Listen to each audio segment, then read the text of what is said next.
One group that could turn the tide of the 2020 primary, organized labor. The candidates who have gained key endorsements include Sanders, with support of the American Postal Workers Union and National Nurses United, and Biden with the International Association of Firefighters and International Brotherhood of Electrical Workers. But what about the unions that have so far stayed out of the 2020 race? Joining us now via Skype to describe the role of labor in the election is Branko Marcetic. He's the staff writer and author of yesterday's Man, the Case Against Biden over at Jacobin. Branko, it's great to see you. Thank you for joining us. Thanks for having me on. Absolutely. So give us a little bit of a breakdown about the piece about Joe Biden and broadly about organized labor and how you see it in this election. Sure. The book is basically a sort of, I hope, digestible look into Joe Biden's career and an attempt to sort of explain partly where his politics come from, where his approach to politics and his strategy comes from, but also an attempt to sort of show the way that the Democratic Party as a whole, very much following Biden's example, has kind of really dug its own grave electorally and kind of led to the rise of Trump. And so it covers Biden's years, first when he was a county councilman, right up to the vice presidency, and then today as well. As for the role that labor is going to play, I mean, at the moment, unions are kind of staying on the sidelines. I think because the race seems still pretty fluid. I think no one's sort of willing to ruffle any feathers, or very few are willing to ruffle any feathers and kind of come out for one candidate. Obviously, you mentioned some of those that have.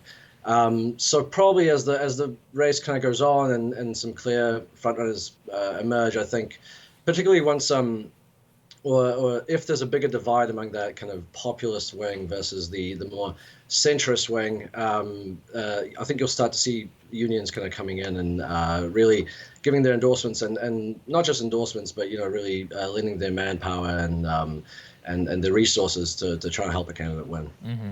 It's an excellent book. People should definitely pick it up. I blurbed it, so I very much enjoyed it. And it's important because it's really not just about Joe Biden. It is about, like you said, the evolution of the Democratic Party, of which Joe Biden was very much a part. I mean, he jumped in with the sort of like Reagan trickle-down, budget cut, deficit hawking stuff. His evolution has been the evolution of the Democratic Party.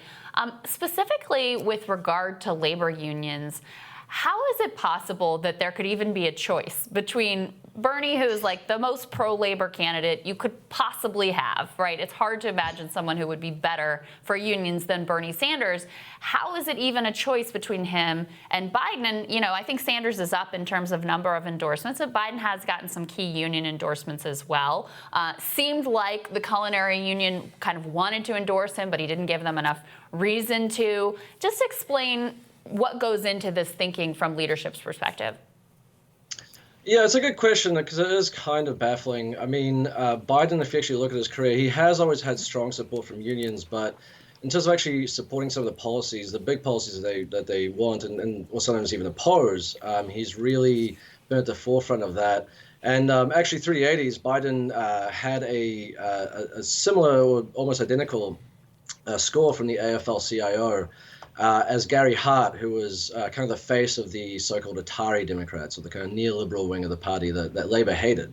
And yet Biden does engender this loyalty among organized labor and among unions. I think part of it is he does that kind of folksy, blue collar identity politics, for lack of a better word, that I think people identify with.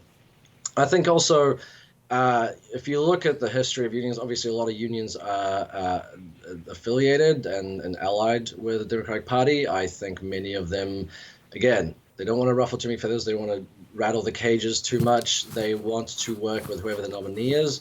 So similar to how in 2016, even though obviously Sanders has a far stronger, I think, proven record for unions, they ended up going with a lot of unions ended up going with Hillary Clinton, a lot of major unions very early on as well, because I think they saw the writing on the wall.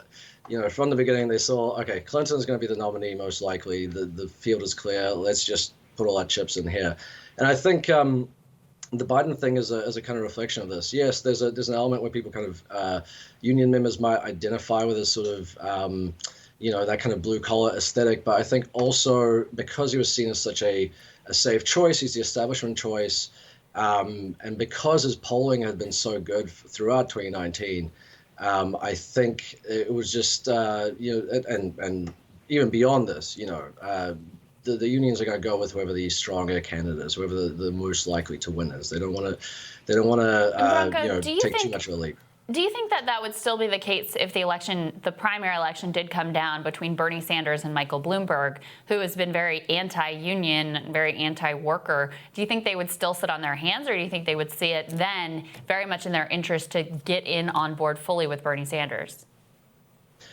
Yeah, I mean, it's hard to say. It's hard to really predict. But I think in that case, you'd see a lot more unions certainly coming out. I mean, you look at Sanders' career.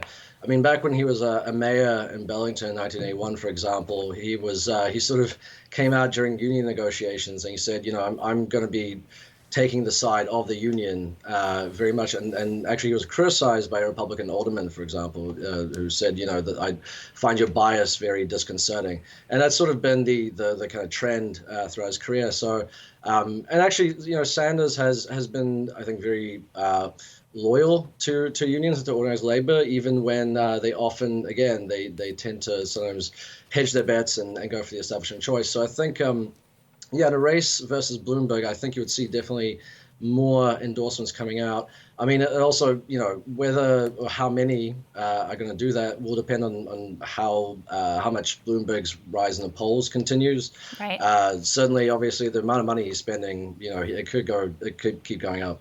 Yeah. Well, congratulations on the book. People should check it out. I learned a lot, not just about Joe Biden, but also about the evolution of the Democratic Party in general. So thank you so much for joining us. Very interesting. Thanks, Branko.